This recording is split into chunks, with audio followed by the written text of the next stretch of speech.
Good morning dear students, कैसे हैं आप सभी। उम्मीद है आप लोग अच्छे होंगे, घर में अच्छे से पढ़ाई कर रहे होंगे। क्लास 6 साइंस सब्जेक्ट में आज हम न्यू चैप्टर स्टार्ट करने वाले हैं, चैप्टर 11, जिसमें हम पढ़ेंगे कार्य, ऊर्जा तथा मशीनें। बच्चों, हम चैप्टर 11 में कार्य, ऊर्जा तथा मशीनों के बारे में पढ़ेंगे, जहाँ पर कार्य यहाँ कार्य से रिलेटेड है। बच्चों, कार्य से तात्पर्य है कि हम जो भी अपने दैनिक जीवन में काम करते हैं, जो भी कार्य करते हैं और जिस कार्य में हमारा जो बल लगता है ना, उस कार्य को करते हैं, ऐसे कार्य को ही कार्य कहा जाएगा जिसमें बल लगता हो।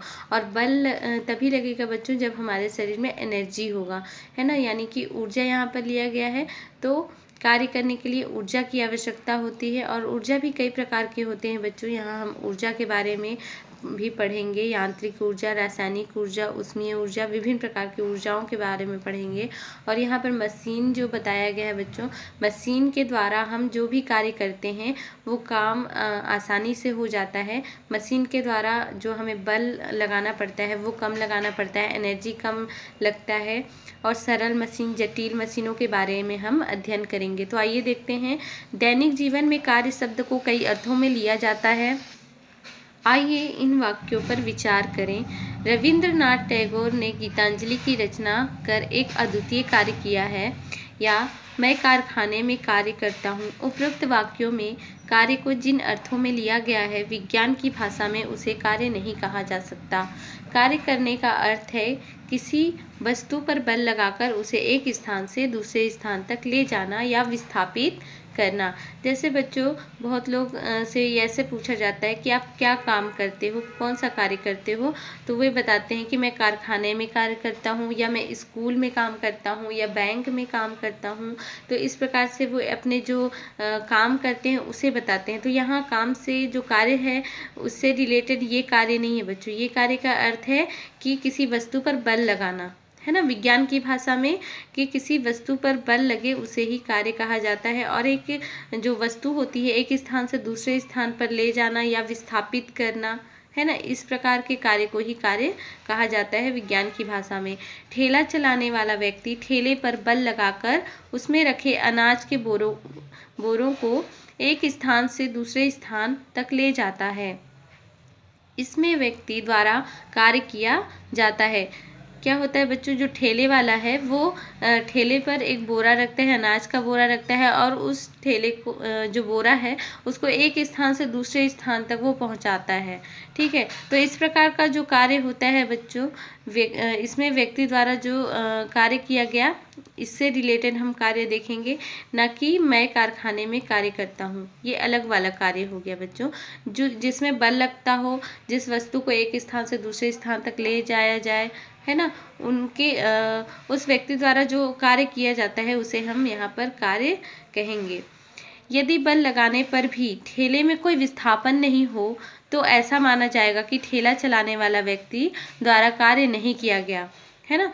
जैसे कि हम एक स्थान से दूसरे स्थान तक किसी वस्तु को नहीं पहुंचा पाए, या फिर हम बल लगाए, है ना, बल लगाने पर भी ठेला में कोई विस्थापन नहीं हुआ, तो ऐसा माना जाएगा बच्चों कि हमारे द्वारा जो कार्य हुआ वो कार्य नहीं हो पाया, है ना। हमारे द्वारा जो ठेला चलाने वाले व्यक्ति द्वारा कार्य नहीं किया गया, ऐसा माना जाएगा।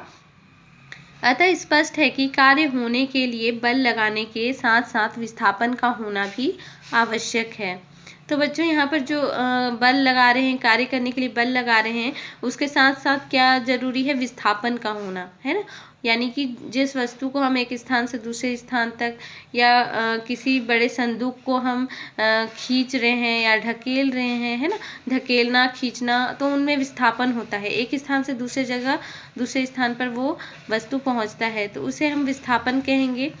तो विस्थापन यदि नहीं होता है, हमारे द्वारा बल लगाने पर भी विस्थापन उस वस्तु में नहीं हो रहा है, तो इस प्रकार का जो कार्य है बच्चों, तो इसको भी इसके व्यक्ति द्वारा कार्य नहीं माना जाएगा। आइए देखते हैं 11.1 कार्य और ऊर्जा। इसमें हम कार्य के बारे में भी पढ़ेंगे और ऊर्जा के बारे में। आलू का बोरा लेकर सीढ़ियों पर चढ़ता हुआ व्यक्ति कार्य करता है। उसके द्वारा किए गए कार्य की मात्रा केवल आलू के बोरे के भार पर ही निर्भर नहीं करती, बल्कि उस ऊंचाई पर भी निर्भर करती है जिस पर वह इस बोरे को लेकर जाता है। इस बोरे को जमीन से उठाकर 1 मीटर ऊंचे टेबल पर रखने में जितना कार्य करना पड़ेगा, वह इसी बोरे को आधा मीटर ऊंचे स्टूल पर रखने में किए गए कार्य का दुगना होगा। ठीक है बच्चों, तो यहाँ पर आपको समझ में आ रही है कि जो आलू का बोरा होता है ना, उन्हें उस आलू के बोरे को लेकर सीढ़ियों पर चढ़ता हुआ व्यक्ति कार्य कर रहा है ना। उसको अपना आलू का बोरा वो क्या किया है, लिया हुआ है और सीढ़ी पर चढ़ता है, तो उसके द्वारा कार्य हो रहा है। तो उसके द्वारा जो किए गए कार्य हैं बच्चों, तो कार्य की मात्रा केवल आलू के बोरे के भार पर ही निर्भर नहीं करता कि वो जो आलू का बोरा है वो कितना वजन है, उसका भार कितना है ना, उस पर सिर्फ निर्भर नहीं करती है, बल्कि उस ऊंचाई पर भी निर्भर करती है जिस पर वह इस बोरे को ले जाता है, कि वो कितनी ऊंचाई है या फिर कितनी दूरी पर वो बोरा को पहुंचा रहा है, उस पर भी निर्भर करता है। ये नहीं कि सिर्फ आलू के जो बोरे हैं उनकी वजन कितना है ना, इस पर सिर्फ निर्भर नहीं कर रहे। ऊंचाई पर यानी कि कितना दूरी पर है, कितनी ऊंचाई पर है, इस पर भी निर्भर करता है व्यक्ति द्वारा जो कार्य होता है। तो इस बोरे को जमीन से उठाकर जब 1 मीटर ऊंचे टेबल पर रखते हैं बच्चों, है ना, जो बोरा है इस बोरे को जमीन से उठाकर 1 मीटर की ऊंचाई टेबल पर रखना होता है, तो जितना कार्य करना पड़ेगा वह इसी बोरे को आधा मीटर ऊंची स्टूल पर रखने में किए गए कार्य का कितना होगा बच्चों, दुगना होगा। इस प्रकार एक व्यक्ति 20 किलोग्राम का बोरा 1 मीटर ऊंचाई तक उठाने में जितना कार्य करता है, वह 10 किलोग्राम के बोरे को उसी ऊंचाई तक उठाने में किए गए कार्य का कितना होगा बच्चों, दुगना होगा। इस प्रकार हम देखते हैं कि कार्य करने में बल और दूरी दोनों ही सम्मिलित हैं, है ना। बल भी जितना हम लगा रहे हैं और दूरी भी, तो ये दोनों ही सम्मिलित हैं बच्चों। वास्तव में किसी बल द्वारा वस्तु पर किया गया कार्य उस बल और बल की दिशा में वस्तु द्वारा तय की गई दूरी के गुणनफल के बराबर होता है। तो बच्चों यहाँ वास्तव में क्या होता है, जो किसी बल द्वारा वस्तु पर किया गया कार्य है ना, बल के द्वारा हम किसी वस्तु पर कार्य करते हैं, तो बल के द्वारा वस्तु पर किया गया कार्य उस बल और बल की जो दिशा होती है कि कितनी दूरी पर पहुंचाया जा रहा है, कितनी ऊंचाई पर पहुंचाया जा रहा है ना, कार्य किया जा रहा है उस वस्तु पर, तो दिशा में वस्तु द्वारा तय की गई जो दूरी होती है, दूरी के गुणनफल के बराबर होता है। इस प्रकार देखिए, वस्तु द्वारा किया गया कार्य बल इंटू बल की दिशा में वस्तु द्वारा तय की गई दूरी। अंतरराष्ट्रीय पद्धति एसआई में कार्य का, ये अंतरराष्ट्रीय पद्धति एसआई में कार्य का मात्रक जूल है, इसे जे से प्रदर्शित करते हैं, स्मॉल जे से प्रदर्शित करते हैं। यदि आप किसी वस्तु पर 110 न्यूटन बल लगाते हैं, तब वस्तु बल की दिशा में 9 मीटर दूरी तय करती है। बच्चों यहाँ पर वस्तु पर यदि हम 110 न्यूटन बल लगाएंगे तो क्या होगा, वस्तु बल की दिशा में 9 मीटर की दूरी तय करेगी, है ना, यानी कि तय करती है। तो कार्य बराबर कितना होगा बच्चों, 110 न्यूटन इंटू 9 मीटर, तो कार्य 990 न्यूटन मीटर, तो कार्य बराबर 990 जूल होगा, है ना। कार्य का एसआई मात्रक क्या होता है बच्चों, जूल होता है। तो अधिक समय तक खेलने कूदने अथवा कार्य करने के बाद हम थकावट महसूस करते हैं। हम सब करते हैं बच्चों, जब हम अधिक खेले होते हैं या फिर हम वर्क किए होते हैं, बहुत सारे काम किए होते हैं, तो भी हमें थकावट महसूस होती है। यदि किसी दिन भोजन ना करें तो शरीर में कार्य करने की क्षमता घट जाती है। भोजन करने के पश्चात यह क्षमता पुनः बढ़ जाती है। ऐसा क्यों? वास्तव में भोजन करने से हमें ऊर्जा प्राप्त होती है, जिसके कारण ही कार्य करने की क्षमता बढ़ती है। कार्य करने की क्षमता को ऊर्जा कहते हैं, है ना। कार्य करने की क्षमता को क्या कहते हैं बच्चों, ऊर्जा कहते हैं। और हमें ये ऊर्जा कहाँ से मिलती है, भोजन करने से प्राप्त होती है। कार्य के समान ऊर्जा का एसआई मात्रक भी जूल है ना। जिस प्रकार से कार्य का एसआई मात्रक जूल है बच्चों, उसी प्रकार से ऊर्जा का एसआई मात्रक भी जूल ही होता है। ठीक है। 11.2 ऊर्जा के विभिन्न रूप। हम दैनिक जीवन में अपने आसपास जितने परिवर्तन देखते हैं, उनमें ऊर्जा के विभिन्न रूप कार्य करते हैं। तो यहाँ हम किसके बारे में पढ़ रहे हैं बच्चों, ऊर्जा के बारे में पढ़ रहे हैं और ऊर्जा के विभिन्न रूपों के बारे में पढ़ रहे हैं। बच्चों, यहाँ हम अपने दैनिक जीवन में जो भी परिवर्तन देखते हैं, जितने भी परिवर्तन देखते हैं, उनमें क्या होता है, ऊर्जा के विभिन्न रूप ही कार्य करते हैं। उनके अलग अलग रूप ही कार्य करते हैं, जिनसे न केवल कार्य लिया जाता है वरन उन्हें आपस में रूपांतरित भी किया जा सकता है। आइए हम ऊर्जा के उन रूपों का अध्ययन करें। क्रियाकलाप 1 देखेंगे बच्चों। लकड़ी के एक तख्ते को कुछ किताबों पर टिका कर एक आनंद तल बनाइए। तो आनंद तल बनाना है। देखिए यहाँ पर हम कुछ बुक्स रखे हुए हैं, है ना, या फिर कुछ भी आप रख सकते हैं, बुक्स रख सकते हैं, माचिस की डिब्बियाँ रख सकते हैं। यानी कि हमें ऊंचाई पर इस प्रकार से जो लकड़ी के तख्ते हैं उसको रखने के लिए, उसकी एक सतह को रखने के लिए कुछ आप यहाँ पर रख सकते हैं। जैसे यहाँ पर देखिए, लकड़ी के एक तख्ते को कुछ किताबों पर टिकाकर आनंद तल बनाना है। तो यहाँ पर हम किताब लिए हुए हैं। आनंद तल की निचली सतह के पास एक माचिस की डिबिया रखिए।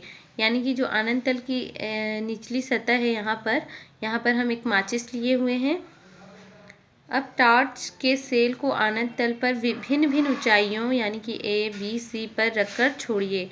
तो यहाँ पर हम A, B, C पर रखकर भिन्न भिन्न ऊंचाइयों पर हम क्या रखे हैं, सेल रखे हैं, है ना, टॉर्च के सेल है यहाँ पर। और चित्र 11.1, यह लुढ़कता हुआ सेल माचिस की डिबिया को भी कुछ दूरी तक खिसका देता है ना। जब ये लुढ़कती हुई ये सेल आती है तो ये माचिस की जो डिबिया है इसको क्या करती है, लुढ़का कर कुछ दूरी तक खिसका देती है। आप देखेंगे कि अधिक ऊंचाई से गिराया गया सेल माचिस की डिबिया को अधिक दूर तक विस्थापित करता है तथा कम ऊंचाई से गिराया गया सेल डिबिया को कम दूरी तक विस्थापित करता है। अतः ऊंचाई बढ़ने से वस्तुओं की संचित ऊर्जा में वृद्धि होती है ना। यहाँ पर हम देखते हैं बच्चों, यदि कम ऊंचाई पर यदि ये सेल यहाँ पर रखी हुई सेल को हम लुढ़काते हैं तो ये माचिस की डिबिया को अधिक दूरी तक विस्थापित नहीं करेगी। पर जो सबसे ऊंचाई पर रखी हुई सेल है, ये जब लुढ़कती हुई आती है तो ये माचिस की डिबिया को काफ़ी दूरी तक, मतलब अधिक दूरी तक विस्थापित कर देती है। इससे हमें ये पता चलता है बच्चों की यदि अधिक ऊंचाई बढ़ने से वस्तु की जो संचित ऊर्जा होती है, ये हमारा जो वस्तु की संचित ऊर्जा होती है उनमें क्या होती है, वृद्धि होती है। सबसे फर्स्ट में हम पढ़ते हैं यांत्रिक ऊर्जा के बारे में। किसी वस्तु में उसकी गति या स्थिति के कारण जो ऊर्जा होती है उसे वस्तु की यांत्रिक ऊर्जा कहते हैं। तो बच्चों, यहाँ यांत्रिक ऊर्जा किसे कहा जा रहा है, इसे आप लोग ध्यान से सुनिए और याद रखेंगे। किसी वस्तु में उसकी गति या स्थिति के कारण जो ऊर्जा होती है, उसकी गति या फिर स्थिति के कारण जो ऊर्जा होती है उसे ही उस वस्तु की यांत्रिक ऊर्जा कहते हैं। जैसे देखो बच्चों, कैरम के खेल में तेजी से चलता हुआ स्ट्राइकर गोटियों को बिखेर देता है। नदी का बहता पानी चट्टानों को लुढ़का देता है। हवा का तेज झोंका बल लगाकर पाल वाली नाव को बहा ले जाता है। इन सभी में जो कार्य हुआ वह गतिज ऊर्जा के कारण है ना। तो बच्चों, यहाँ पर हम देख सकते हैं यदि बहुत तेज नदी का बहाव होता है तो उस समय हम देखते हैं कि बड़े बड़े चट्टान खिसक जाते हैं और खिसकने के बाद दूसरे जगह पर वो चट्टान चले जाते हैं। तो इसमें जो नदी का बहाव होता है वो गति करता है, यानी कि गतिज ऊर्जा कहलाएगा, है ना। इसी प्रकार से हवा का जो तेज झोंका होता है, हवा के कारण, बहुत तेज हवा जब चलती है तो हवा के तेज झोंका के कारण बल लगाकर जो पाल वाली नाव है उसको भी बहा ले जाता है। हवा का झोंका बल लगाकर क्या करता है, पाल वाली नाव को बहा ले जाता है। तो इसमें भी गति हुआ, है ना। हवा क्या किया, गति किया। इसमें गति हुआ क्योंकि ये गति के द्वारा दूसरे स्थान पर चला गया। इन सभी में जो कार्य हुआ बच्चों, यही गतिज ऊर्जा के कारण होता है। कौन सी ऊर्जा के कारण, गतिज ऊर्जा के कारण। और यहाँ हम ये भी देखते हैं कि जो कैरम के खेल में तेजी से चलता हुआ जो स्ट्राइकर गोटियाँ होती हैं, ये क्या करता है, और गोटियों को, स्ट्राइकर जो है गोटियों को बिखेर देते हैं, है ना। तो ये भी किसके कारण होता है, गतिज ऊर्जा के कारण होता है। किसी वस्तु में उसकी गति के कारण जो ऊर्जा होती है उसे उस वस्तु की गतिज ऊर्जा कहते हैं। तो यहाँ पर हम इसे कौन सी ऊर्जा कहेंगे बच्चों, गतिज ऊर्जा कहते हैं, है ना, क्योंकि ये गति के कारण ऊर्जा होती है। उस वस्तु में उसकी गति के कारण ऊर्जा होती है। यदि एक ईंट को एक मिट्टी के घड़े के टुकड़े के ऊपर रखा जाए, है ना, एक ईंट को हम किसके ऊपर रखेंगे बच्चों, एक ईंट को हम मिट्टी के जो घड़े होते हैं उनके टुकड़े के ऊपर रख देते हैं, है ना, और यदि ऊपर रखा जाए तो उसमें घड़ा तोड़ने हेतु ऊर्जा नहीं होती, है ना, घड़ा तोड़ने हेतु उसमें ऊर्जा नहीं होती, परंतु वही ईंट यदि ऊपर से घड़े के टुकड़े पर गिरे तो वह घड़े के टुकड़े को और अधिक टुकड़ों में विभाजित कर देता है। बच्चों मान लो यहाँ पर घड़े के टुकड़े रखे हुए हैं और उस पर हम ईंटे को ले जाकर रख देंगे, धीरे से रखेंगे तो वो जो घड़े के टुकड़े हैं वो नहीं टूटेगा, पर क्या करेंगे, ईंटे को कुछ ऊंचाई पर ऐसे करके छोड़ देंगे, है ना, यानी कि हम उसको घड़े के टुकड़े पर ईंटे को गिरा देंगे तो वो जो होती है घड़े के टुकड़े होती है बच्चों वो विभाजित हो जाती है, यानी कि कई टुकड़ों में टूट जाती है, तो विभाजित कर देता है और ये टुकड़े विभिन्न दिशाओं में बिखर जाते हैं। इसी प्रकार गुलेल का तना हुआ रबर पत्थर को दूर फेंक सकता है। इस उदाहरणों में ईंट और पत्थर में स्थितिज ऊर्जा है ना, स्थितिज ऊर्जा है। तो यहाँ पर हम देखते हैं बच्चों, गुलेल का जो तना हुआ रबर होता है वो क्या करता है, पत्थर को दूर फेंक देता है। तो इन उदाहरणों में ईंट और पत्थर क्या है, स्थितिज ऊर्जा है ना। अब देखते हैं, किसी वस्तु में उसकी विशेष स्थिति के कारण जो ऊर्जा होती है, किसी वस्तु में विशेष स्थिति के कारण जो ऊर्जा होती है उसे उस वस्तु के स्थितिज ऊर्जा कहते हैं। तो यहाँ पर हम देखते हैं बच्चों, जैसे गुलेल देखा हमने, ईंटा, है ना, तो इनमें विशेष स्थिति के कारण एक ऊर्जा हुई जिससे उसमें एक ऐसी ऊर्जा, जब हम उसे ईंटा को जब ऊंचाई पर थोड़ा उठाते हैं और नीचे गिराते हैं, है ना, तो एक विशेष ऊर्जा उनमें होती है जो वो घड़े के टुकड़े को तोड़ देती है, कई भागों में विभाजित कर देती है। इसी प्रकार से जो पत्थर है ना, ये पत्थर भी काफ़ी दूर तक चला जाता है, किसकी सहायता से, गुलेल की सहायता से, है ना। तो यही क्या कहलाता है बच्चों, स्थितिज कहलाता है। स्थितिज के कारण जो ऊर्जा होती है इसे ही हम स्थितिज ऊर्जा कहते हैं। किसी वस्तु की कुल यांत्रिक ऊर्जा उसकी स्थितिज ऊर्जा एवं स्थितिज ऊर्जा का योग है।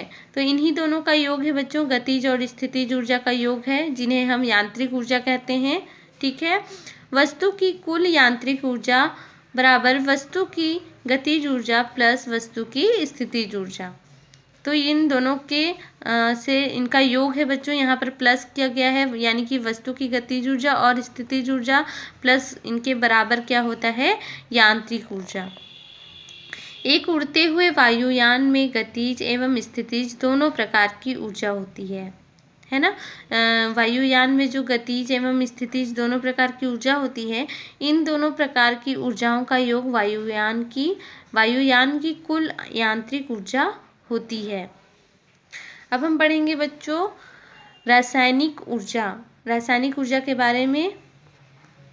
लकड़ी, कोयला, डीजल, पेट्रोल, रसोई गैस, इन सभी ईंधनों में जो ऊर्जा संचित रहती है उसे रासायनिक ऊर्जा कहते हैं, है ना। तो इन सभी में ऊर्जा उपस्थित होती है बच्चों, लकड़ी में भी, कोयला में भी, डीजल में भी, पेट्रोल भी, ये एक प्रकार के क्या है, ऊर्जा हैं, है ना।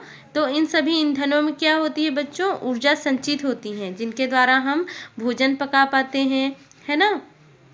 लकड़ियों के द्वारा भी भोजन हम आग जलाते हैं जिससे हमारा खाना भोजन पक पाता है। कोयला एक अपने आप में, इनमें भी ऊर्जा होती है।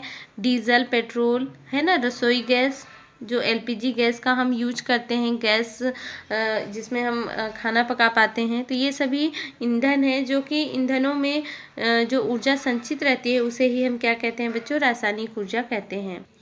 टार्च के सेल में संचित रासायनिक ऊर्जा के विद्युत ऊर्जा प्राप्त होती है। तो यहाँ पर हम देखते हैं टार्च के सेल, यानी कि जो बैटरी होती है बच्चों टार्च की, है ना, तो टार्च के सेल में संचित रासायनिक ऊर्जा से क्या होती है, विद्युत ऊर्जा प्राप्त होती है जो बल्ब को जलाती है ना। तो हम देखते हैं टॉर्च की जो बल्ब होते हैं वो जल जाती हैं, तो किसकी सहायता से जलते हैं, वो सेल की सहायता से।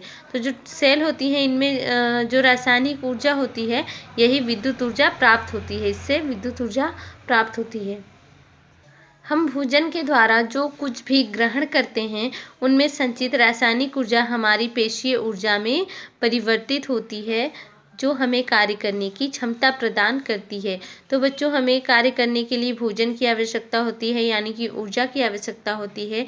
तो जब हम भोजन द्वारा कुछ भी ग्रहण करते हैं, भोजन के द्वारा, है ना, जो कुछ भी ग्रहण करते हैं तो उनमें जो ऊर्जा संचित होती है बच्चों, संचित रासायनिक ऊर्जा, वो हमारी पेशीय ऊर्जा में क्या होती हैं, परिवर्तित हो जाती हैं, है ना, बदल जाती हैं, परिवर्तित हो जाती हैं, जो हमें कार्य करने की क्षमता प्रदान करती हैं। अब हम पढ़ेंगे ऊष्मीय ऊर्जा के बारे में। ऊष्मा ऊर्जा का एक रूप है ना बच्चों। जब हम रोटी पकाते हैं, आप लोग ध्यान देते होंगे, जब हम रोटी पकाते हैं, जब रोटी फुली हुई होती है तो क्या होता है, यदि वो फूट जाती है, यदि हमारे हाथ वहाँ पर होती है तो हमें उसकी ऊष्मा से हमारा हाथ क्या होता है, जल जाता है। यानी कि जो आग होता है बच्चों, उससे भी अधिक ऊष्मा से हमें हानि पहुंचता है ना। तो ऊष्मा ऊर्जा का एक रूप है, अतः उसमें भी कार्य करने की क्षमता होती है। उदाहरण के लिए केतली में पानी गर्म करने पर केतली का ढक्कन उठ जाता है ना। यदि हम केतली में पानी गर्म करते हैं बच्चों, तो केतली का ढक्कन उठ जाता है। ऊष्मा पानी को भाप में परिवर्तित करती है। तो जो ऊष्मा है बच्चों, ये पानी के जो भाप में परिवर्तित करती है। इस भाप की ऊर्जा से ही ढक्कन हिलता है ना। इस भाप की जो ऊर्जा होती है, इसी कारण से ढक्कन क्या होता है, हिलता है। इस सिद्धांत का उपयोग करके जेम्स वाट ने भाप के इंजन का आविष्कार किया था, है ना। क्या हुआ था, जो ये जेम्स वाट है बच्चों, ये वैज्ञानिक थे, है ना। तो इस सिद्धांत का उपयोग करके जेम्स वाट ने क्या किया, जो भाप के इंजन का आविष्कार किया था। और जिस प्रकार इस उदाहरण से ऊष्मा ऊर्जा को यांत्रिक ऊर्जा में रूपांतरित किया गया है, उसी प्रकार दो पत्थरों को रगड़कर या हथेलियों को रगड़कर यांत्रिक ऊर्जा को ऊष्मीय ऊर्जा में परिवर्तित किया जा सकता है। तो बच्चों, यहाँ पर आप सभी अपने दोनों हाथों को रगड़ कर देखिए।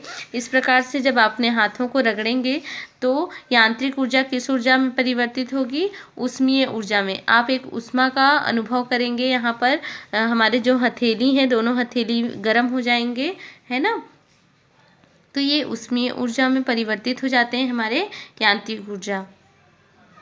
इसी प्रकार से हम देखते हैं बच्चों, जो दो पत्थरों को हम रगड़कर, है ना, इससे भी ऊष्मा प्राप्त, यानी कि ऊष्मा में परिवर्तित होती है। यांत्रिक ऊर्जा ऊष्मा में परिवर्तित हो जाती है।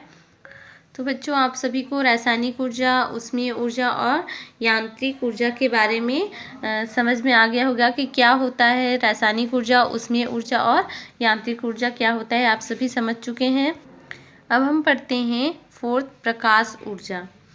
प्रकाश भी एक प्रकार की ऊर्जा है जिसके कारण हम वस्तुओं को देख पाने में समर्थ होते हैं। हमने कई वस्तुओं को गर्म होने पर प्रकाश देते देखा है। प्रकाश फोटोग्राफिक फिल्म में रासायनिक परिवर्तन करता है। फोटो सेल की सहायता से प्रकाश ऊर्जा को विद्युत ऊर्जा में परिवर्तित किया जा सकता है ना बच्चों। यहाँ पर हम देखते हैं प्रकाश। बच्चों, प्रकाश के द्वारा ही हम देख पाते हैं, किसी भी वस्तुओं को देखने में समर्थ होते हैं। यदि प्रकाश नहीं होता तो हम किसी भी वस्तुओं को देखने में समर्थ नहीं होते। हमें कोई भी वस्तु, किसी भी चीज़ को हम नहीं देख पाते, ठीक है।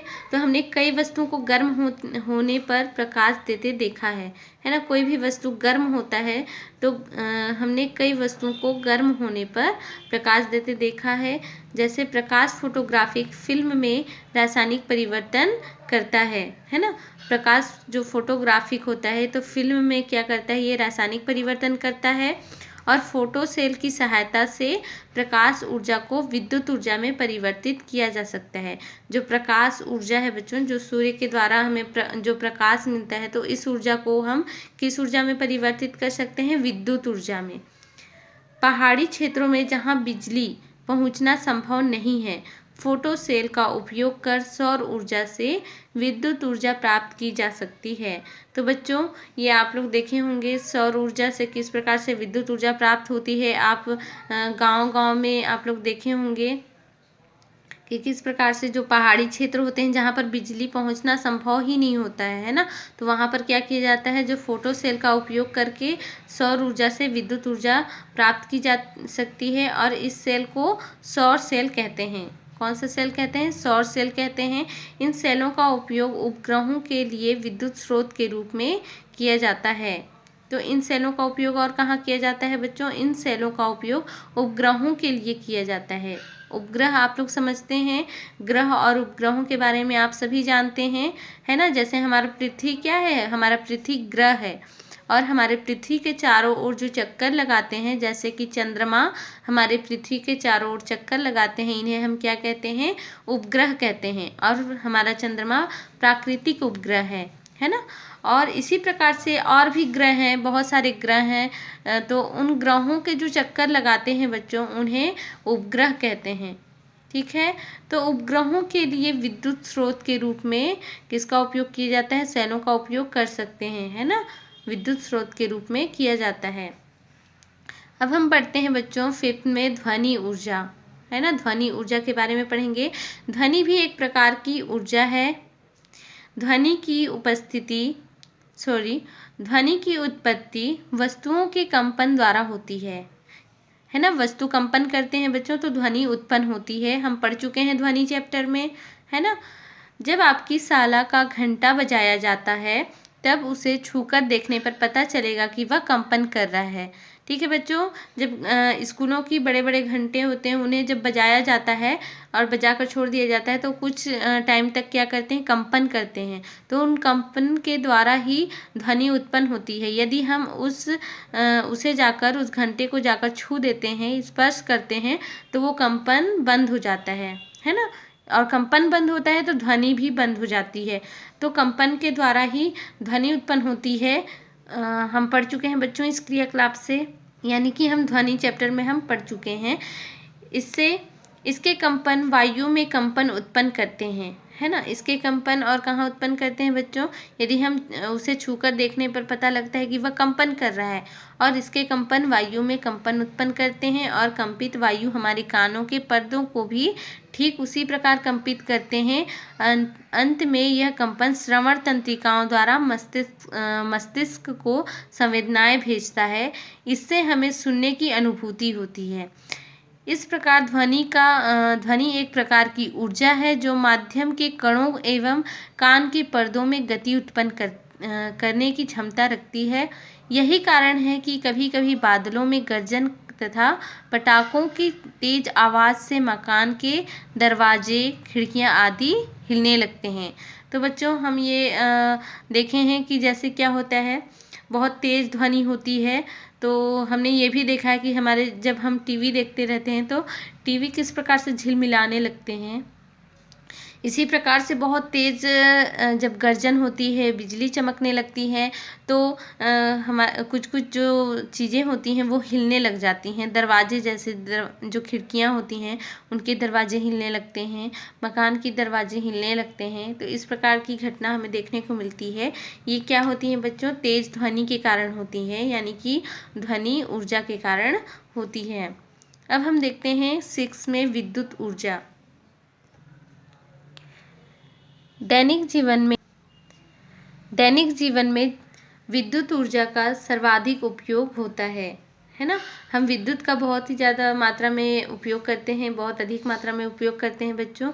तो दैनिक जीवन में विद्युत ऊर्जा का सर्वाधिक उपयोग होता है। विभिन्न उपकरणों या यंत्रों की सहायता से विद्युत ऊर्जा को भिन्न भिन्न प्रकार की ऊर्जाओं में परिवर्तित किया जा सकता है। विद्युत हीटर, विद्युत बल्ब या ट्यूब तथा विद्युत प्रेस विद्युत ऊर्जा का ऊष्मीय एवं प्रकाश ऊर्जा में परिवर्तित करते हैं। विद्युत ऊर्जा को ध्वनि ऊर्जा में परिवर्तित करने वाले उपकरण हैं विद्युत घंटी, मोटर कार के हॉर्न, कारखानों के सायरन इत्यादि, है ना। तो विद्युत ऊर्जा को गतिज ऊर्जा में परिवर्तित करने वाले कुछ यंत्र हैं। विद्युत इंजन, आटा चक्की, चारा काटने की मशीन आदि। तो बच्चों यहाँ पर हम देख रहे हैं कि किस प्रकार से जो विद्युत ऊर्जा होती है, तो विद्युत ऊर्जा को भिन्न भिन्न प्रकार की ऊर्जाओं में किस प्रकार से परिवर्तित किया जा सकता है। जैसे कि हम विद्युत हीटर के बारे में जानते हैं, है ना, विद्युत बल्ब या फिर ट्यूब या विद्युत प्रेस जानते हैं बच्चों। इस प्रकार से भिन्न भिन्न ऊर्जाओं में विद्युत ऊर्जा को परिवर्तित किया जा सकता है। विद्युत ऊर्जा को ऊष्मीय एवं प्रकाश ऊर्जा में भी परिवर्तित कर सकते हैं बच्चों। विद्युत ऊर्जा को ध्वनि ऊर्जा में परिवर्तित करने वाले उपकरण हैं, जैसे कि विद्युत घंटी। ये विद्युत के द्वारा ये आवाज़ उत्पन्न करते हैं। ये घंटी अपने आप विद्युत के द्वारा बजती है। सभी के घरों में भी विद्युत घंटी लगी होती है बच्चों, है ना। स्विच ऑन करो और घंटी बजना स्टार्ट, ऐसा भी होता है। मोटर कार के हॉर्न हम जानते हैं। ये विद्युत ऊर्जा में परिवर्तित करने वाला उपकरण है कि विद्युत ऊर्जा को किस प्रकार से परिवर्तित किया गया है, बदला गया है मोटर कार के हॉर्न द्वारा। कारखानों के सायरन इत्यादि, है ना, ये सभी आवाज़ उत्पन्न करते हैं, तो विद्युत ऊर्जा के द्वारा ही आवाज़ उत्पन्न करते हैं। विद्युत ऊर्जा को गतिज ऊर्जा में परिवर्तित करने वाले कुछ यंत्र यहाँ पर दिए गए हैं बच्चों, कि किस प्रकार से विद्युत ऊर्जा को गतिज ऊर्जा में गतिज दिया गया है, यानी कि गतिज ऊर्जा दिया गया है, किस प्रकार से परिवर्तित हुआ है। तो ये देखिए, विद्युत इंजन, आटा चक्की, ये सभी आप जानते हैं विद्युत इंजन के बारे में। जो इंजन होते हैं ये किस ऊर्जा में परिवर्तित हैं, गतिज ऊर्जा में परिवर्तित करने वाले यंत्र हैं, है ना। चक्की हैं और चारा काटने की जो मशीन होती है। विद्युत लिफ्ट और विद्युत पंप विद्युत ऊर्जा को स्थितिज ऊर्जा में परिवर्तित करते हैं। रेडियो विद्युत ऊर्जा को ध्वनि में, जबकि टीवी विद्युत ऊर्जा को ध्वनि एवं प्रकाश दोनों ऊर्जाओं में परिवर्तित करता है। इन सभी उदाहरणों से विद्युत ऊर्जा का महत्व आसानी से समझा जा सकता है। बच्चों, हम ऊर्जा संरक्षण के बारे में नेक्स्ट वीडियो में पढ़ेंगे। यहाँ पर कुछ क्वेश्चन दिए हुए हैं जिन्हें आपको इसका आंसर लिखकर आपको मेरे व्हाट्सएप नंबर पर सेंड करना है। विज्ञान की भाषा में कार्य किसे कहते हैं, और ऐसी 2 घटनाएं लिखी हैं जिनमें बल लगाने पर भी कार्य नहीं होता है ना। तो इनके 2 आंसर आप लोग लिखकर मेरे व्हाट्सएप नंबर पर सेंड करेंगे। ठीक है बच्चों, बाय बाय, टेक केयर।